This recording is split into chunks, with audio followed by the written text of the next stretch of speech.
ഞാൻ യാമിനിയമ്മയെ വീട്ടിൽ വന്ന് കാണാനിരിക്കായിരുന്നു. എന്തിന്? ആവശ്യമില്ലാതെ അങ്ങോട്ട് ആരും വരുന്നത് എനിക്കിഷ്ടമല്ല. അതുകൊണ്ടാ വഴിക്ക് വെച്ച് കാണാന്ന് പറഞ്ഞത്. എന്താ കാര്യമെന്ന് പറ. യാമിനിയമ്മയ്ക്ക് അറിയാവോന്ന് എനിക്കറിയില്ല. ദിവ്യപ്രഭ എന്നോടൊരു ചതി കാണിച്ചു. എന്റെ മോൾ ആരെയും ചതിക്കില്ല. അങ്ങനെയല്ല ഞാൻ അവളെ വളർത്തിയത്. ഞാൻ പറയുന്നത് മുഴുവൻ കേൾക്ക്. ഞങ്ങൾക്ക് 5 പേർ കൂടി ആകെയുള്ള വരുമാനം ആ ഹോട്ടലാ. അതിന്റെ ആധാരത്തിലാ തിരിമറി നടത്തിയിരിക്കുന്നത്. അത് പണയം വെച്ച് 2 കോടി രൂപ ഞാൻ വാങ്ങിയെന്നാ ദിവ്യപ്രഭ പറയുന്നേ. വാങ്ങിച്ചിട്ടുണ്ടാവും, അല്ലാതെ അവള് കള്ളം പറയില്ല. 1 രൂപ പോലും ഞാൻ വാങ്ങിയിട്ടില്ല. എന്റെ കള്ളയൊപ്പിട്ട് ദിവ്യപ്രഭ എഗ്രിമെന്റ് ചെയ്തു വെച്ചിരിക്കുക. അതുകൊണ്ടിപ്പോ എനിക്ക് ആധാരം വെച്ച് ലോൺ എടുക്കാൻ പോലും പറ്റുന്നില്ല.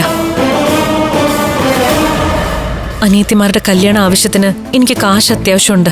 അതിനിപ്പോ എന്റെ മോൾ എന്ത് ചെയ്യണമെന്നാ? ആ സ്റ്റാമ്പ് പേപ്പറും രേഖകളും ഞാൻ എത്ര ചോദിച്ചിട്ടും അവൾ തരാൻ കൂട്ടാക്കുന്നില്ല. യാമിനിയമ്മ അതൊന്ന് വാങ്ങിച്ചു തരണം. അത്രയ്ക്ക് ബുദ്ധിമുട്ടില്ല ഞാൻ. എന്നെ ചതിക്കരുത്. എന്റെ മോൾ ആരെയും ചതിച്ചിട്ടില്ല. കള്ള ഒപ്പിട്ടതാ. കള്ളയൊപ്പാണെങ്കിൽ നീ അത് തെളിയിക്കും. എന്റെ മോള് കള്ളത്തരം കാണിക്കില്ല. അതൊക്കെ നിങ്ങളുടെ രീതിയാ. കള്ളികൾ നിങ്ങളാ.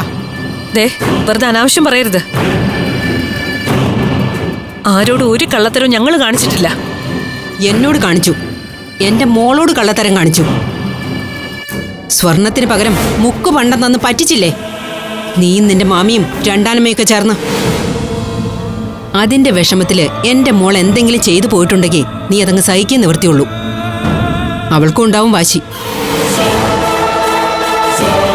മുക്കുപണ്ടമൊന്നും ഞാൻ നിങ്ങൾക്ക് തന്നിട്ടില്ല. അതിന്റെ ആവശ്യം എനിക്കില്ല. കള്ളയൊപ്പിട്ടതൊക്കെ ഇന്നല്ലെങ്കിൽ നാളെ തെളിയും. കേസ് ആവുകയും ചെയ്യും. ഓ, നീ എന്നെ അങ്ങനെ അങ്ങ് പേടിപ്പിക്കല്ലേ. ധൈര്യം ഉണ്ടെങ്കിൽ നീ കൊണ്ടുപോയി കേസ് കൊടുക്ക്. നമുക്കേ കോടതി കാണാം. സ്വന്തം മകള് ചെയ്ത തെറ്റിനെ ഇങ്ങനെ ന്യായീകരിക്കരുത്. അതൊരു മാന്യതയല്ല.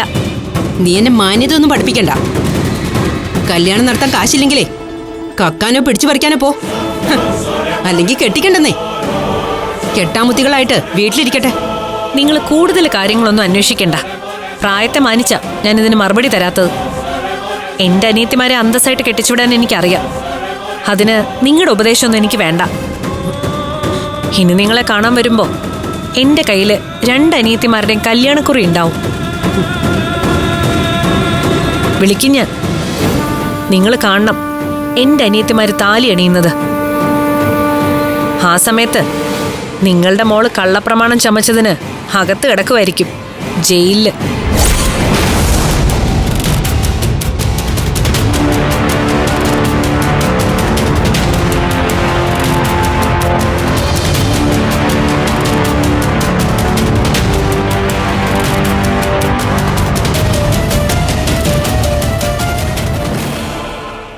ഫ്ലവേഴ്സ് സ്മാർട്ട് ഷോ ശനി ഞായർ ദിവസങ്ങളിൽ രാത്രി 9:30 ഫ്ലവേഴ്സിൽ.